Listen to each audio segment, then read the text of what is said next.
guys, we've just seen the reveal of the new 2020 Honda City in Thailand. This is supposed to come to Malaysia sometime next year, so this is all you need to know about the new model. The 5th generation City is all new and there are a lot of important new updates that you need to know. Let's start with the biggest one, the engine. The City finally gets a turbocharged engine, but not any regular engine. It's a 3-cylinder, 1-litre turbocharged VTEC engine. It finally gets double overhead cams instead of single, and this one makes 122 PS, 173 Newton meters of torque.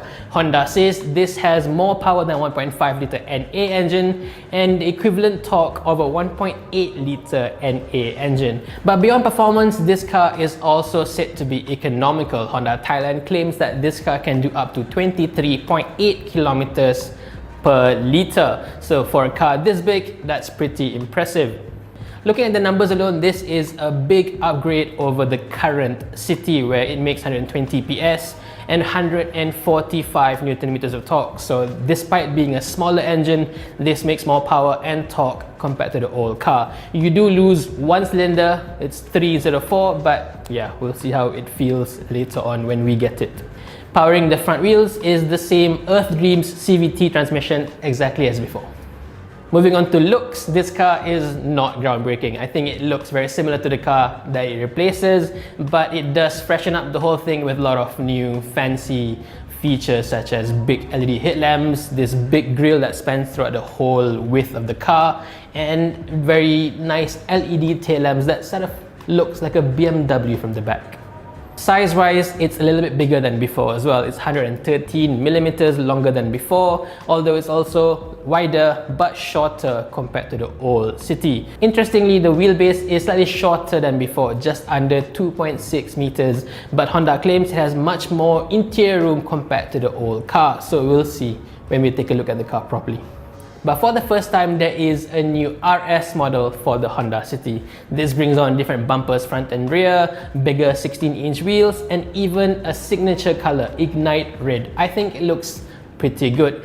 But whether this will come to Malaysia or not, we'll have to wait and see, because traditionally we don't get the RS models that the Thai market gets. Moving on to the interior, this breaks all new grounds for the City. It takes after the new Honda Jazz that was just launched in Japan.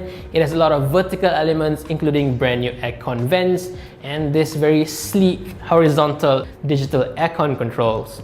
For the first time, it also has quite a lot of leather-lined features, much like a Mazda 2. And for the City RS, you even get suede seat covers, which is pretty cool for this class. Also new to the City is the inclusion of Android Auto and Apple CarPlay within the head unit, which is a nice new addition. But in terms of safety, it's a bit disappointing. It's exactly the same as the old car. 6 airbags, ESP, groundbreaking for 10 years ago, but nowadays it's a bit behind the times. The brand new Nissan Almera and even the Mitsubishi Attrage and Mirage have all got AEB in its Thai market, so it's a bit of a shame that Honda does not follow suit. And now lastly, the pricing. The City is priced between 80 to just over 100,000 ringgit in Thailand. Over here, we expect it to be around the same as before, which is around 73 to say 90,000 ringgit. But for confirmation, we have to wait and see. For now, let us know, what do you think of the 5th generation Honda City? Did you like the new car? You don't like it? What do you not like? Let us know in the comment section below.